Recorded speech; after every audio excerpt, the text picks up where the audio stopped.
আসসালামু আলাইকুম, ওয়েলকাম করছি রিয়াসাদ আজিম। ভিন্ন ধর্ম মতাদর্শী যারা শুনছেন সবার প্রতি আন্তরিক কৃতজ্ঞতা। একটা ম্যাচ, সেই পার্টিকুলার ম্যাচটাই নির্ধারণ করে দিল 17 বছর পর টি-20 বিশ্বকাপের শিরোপা ভারতের। সেমিফাইনালে চোখ করা, সেমিফাইনালে গিয়ে ফাইনালে উঠতে না পারা সাউথ আফ্রিকা ফাইনালে গিয়ে চোখ করলো। শেষ 5 ওভারে 30 রান দরকার, শেষ 23 বলে 26-27 রান দরকার। সেট ব্যাটার, প্রতিপক্ষকে গুড়িয়ে দেওয়ার একটা সিচুয়েশন। সেই সময়টায় ক্লাসেন আউট হয়ে গেলেন। ডেভিড মিলার ছিলেন, শেষ ওভার পর্যন্ত তিনি ছিলেন, কিন্তু শেষ পর্যন্ত অসাধারণ, অবিস্মরণীয়, অবিশ্বাস্য এক ক্যাচে তারও বিদায়। ম্যাচে আসলে ভারতকে ফেরাতে, ভারতকে জাগাতে, ভারতের আইসিসি ট্রফির যে খরা সেই আক্ষেপ ঘোচাতে, ডেডলক ভাঙতে নায়ককে অনেকেই ভূমিকায় রয়েছেন। শেষের যেটা বললাম যে সূর্যকুমার যাদব যে ক্যাচ নিয়েছেন, ধারাভাষ্যকাররা বলছিলেন যে এটা হচ্ছে ক্রিকেট ইতিহাসেরই অন্যতম সেরা ক্যাচগুলোর একটা। এরকম ক্যাচ অনেক হয় বাউন্ডারি লাইনে, এরকম ক্যাচ অনেক হয়, ফাম্বল অ্যান্ড দেন হচ্ছে ফাইনালি গ্রিপ করা। কিন্তু এরকম প্রেশার সিচুয়েশনে, এরকম মোমেন্টে যে ক্যাচটা তিনি নিয়েছেন নার্ভ ধরে রেখে এবং শেষ পর্যন্ত সেটাকে আউটে পরিণত করা, শুধু 6 বাঁচানো না, ডেভিড মিলারকে ড্রেসিং রুম সাজঘরের পথ দেখানো, এক কথায় অবিশ্বাস্য। সূর্যকুমার যাদবের এই ক্যাচটা শুধু ক্যাচ না, যেন বিশ্বকাপটা ছুঁয়ে ফেলেছে ঠিক তখনই টিম ইন্ডিয়া, কারণ মিলার গন 17 বলে 21 রান করে। আলোচনায় বিরাট কোহলি, পুরো টুর্নামেন্টে ফ্লপ। কোহলির যে সিচুয়েশন, কোহলির যে টেম্পারমেন্ট, কোহলির যে পারফরমেন্স, প্রত্যেকটা ম্যাচে কোহলি অলমোস্ট টিম ইন্ডিয়াকে টপ অর্ডারে ভুগিয়েছে, কারণ তিনি রান পাচ্ছিলেন না। রোহিত শর্মা শুরুর দিকে কিছুটা ফাম্বেল করলেও শেষের দিকে এসে তিনি সেই ছন্দটা খুঁজে পান। কিন্তু বিরাট কোহলি নাকি সব রান জমিয়ে রেখেছিলেন বিগ ম্যাচ, দ্য বিগেস্ট ফাইনালের জন্য। ক্যাপ্টেন রোহিত শর্মা সেটা বলেছিলেন। আমি যদি খেয়াল করে দেখি, তিনি সত্যি সেটা করেছেন। টি-20 ক্রিকেটকে বিদায় জানানোর যে মঞ্চ, ঠিক ওই জায়গাটায় গিয়ে বিশ্বকাপ ফাইনালে ভারতকে জেতানো ইনিংস খেলে ম্যান অফ দ্য ম্যাচ। এমন এক ইনিংস যেখানটায় 34 রানে 3 উইকেট নেই ভারতের, রোহিত শর্মা নেই, দ্রুত ফিরে গেছেন, কিপার ব্যাটার দ্রুত ফিরে গেছেন, সূর্যকুমার যাদব দ্রুত ফিরে গেছেন। এই যে 3টা উইকেটের পতন, পান্ট, সূর্যকুমার যাদব এবং রোহিত শর্মা, ভারত কত করতে পারে? অন্তত একজনকে তো ক্যারি আউট করতে হবে। ঠিক সেই জায়গাটায় বিরাট কোহলিকে পারবেন, নানা সময় তিনি পারেন, কিন্তু যখন আইসিসি ইভেন্টের ফাইনাল আসে ঠিক তখন তিনি পারেন না। বহুবার তিনি পারেন নাই, বহুবার তিনি ব্যর্থ হয়েছেন। এবার পেরেছেন। 48 বলে 50 করানে যারা সমালোচনা করেছেন, ঠিক সেটা পুষিয়ে দিয়েছেন। পরে যে 8-9 বল খেলেছেন সেখানটায় ঝোড়ো স্ট্রাইক রেটে, 129 স্ট্রাইক রেটের সেই ইনিংসটাকে দেখে খুব আহামরি মনে হবে না, কিন্তু পরিস্থিতি বিবেচনায় Kohli, the way he played his innings, the way he build India's innings, fabulous. So কোহলিকে তো আপনি পিছিয়ে রাখতে পারবেন না। আসলে কে পুরো ম্যাচের মোমেন্টাম ঘুরিয়ে দিল? হার্দিক পান্ডিয়া, স্ত্রীর সাথে ডিভোর্স, মুম্বাই ইন্ডিয়ান্সের ক্যাপ্টেন্সি, মুম্বাইয়ের আইপিএলে সবার আগে বাদ পড়া, রোহিতকে সরিয়ে মুম্বাইয়ের ক্যাপ্টেন্সিতে পান্ডিয়া, ব্যক্তিগত জীবন, ব্যক্তিগত পারফরম্যান্স আইপিএলে, এবং শেষ পর্যন্ত বিশ্বকাপ দলে তিনি থাকবেন কি থাকবে না সেটা নিয়েও যখন বিতর্ক হচ্ছিল, ঠিক সেই হার্দিক পান্ডিয়া যেন ফিনিক্স পাখি, সবকিছু তিনি বদলে দিলেন ফাইনালের মঞ্চে। পুরো টুর্নামেন্টেই ধারাবাহিক পারফর্ম করছিলেন, কখনো ব্যাটে কখনো বলে, খুব বিশাল পারফরমেন্স না, তবে করছিলেন। ক্লিনিক্যাল সেই পারফরমেন্সগুলো কন্টিনিউ রাখলেন বড় মঞ্চের জন্য।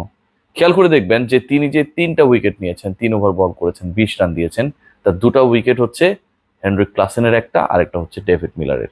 অর্থাৎ যারা ভারতের কাছ থেকে ম্যাচটা ছিনিয়ে নিচ্ছিল, শেষ 5 ওভারে যে 30 রানের ইকুয়েশনটা, যখন সেই ইকুয়েশন অলমোস্ট বাস্তবায়িত হয়ে যাচ্ছিল, মিলার যখন শেষ পর্যন্ত জয়ের বন্ধনে পৌঁছানোর আগেই সেলিব্রেশন করে ফেলবেন টাইপের একটা সিচুয়েশনে চলে গেছেন, ঠিক তখন এই 2 ব্যাটারকে তিনি ফিরিয়েছেন।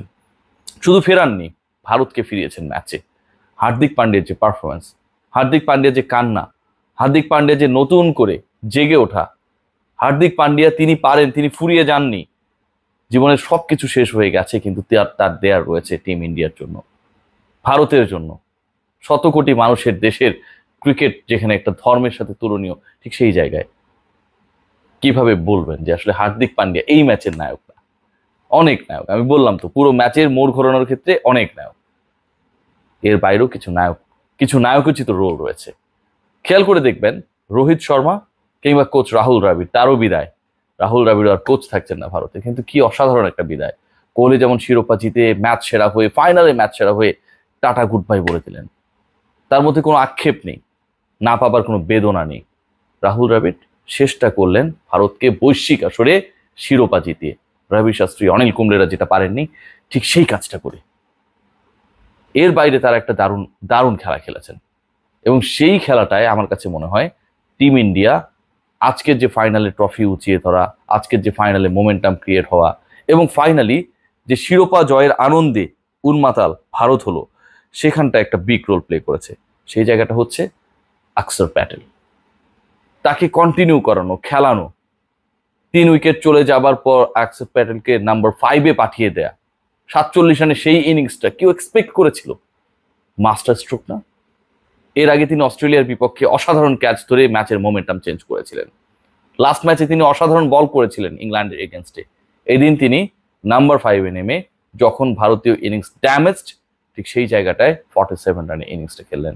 তিনি যতটুকু খেলেছেন, তিনি যতটুকু তার রোলটা প্লে করেছেন, তার থেকে বড় রোল প্লে করেছেন captain and coach.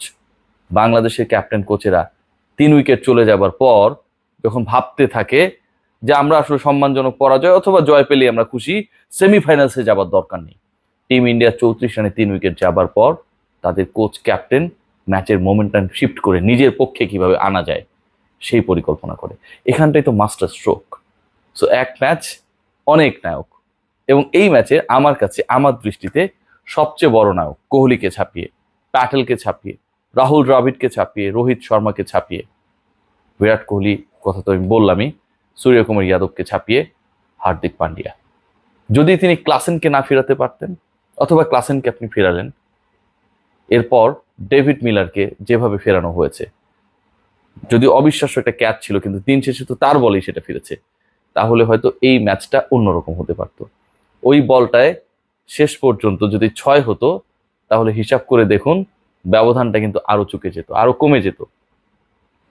End of the day, to me, Hardik Pandya এই ম্যাচের পুরো মোমেন্টাম শিফটিং, ভারতকে জেতানো, একই সাথে এই যে জয় খরা, ফাইনাল জিততে না পারার যে খরা, ইনফ্যাক্ট সেটাতে একটা দারুণ দারুণ অবিস্মরণীয় ভূমিকা পালন করেছেন। রাহুল দ্রাবিড় আর বিরাট কোহলির জন্য অনেক অনেক শুভকামনা। কোথায় থামতে হয়, কিভাবে থামতে হয়, কিভাবে বীর বেশে ক্রিকেটকে কোনো একটা জায়গায় বিদায় বলতে হয়, এটা তারা যেন আমাদের শেখালেন। আমরা কি শিখলাম? নিশ্চয়ই শিখিনি, আমরা শিখতে চাই না, কারণ আমরাই হচ্ছে মাস্টার ব্লাস্টার।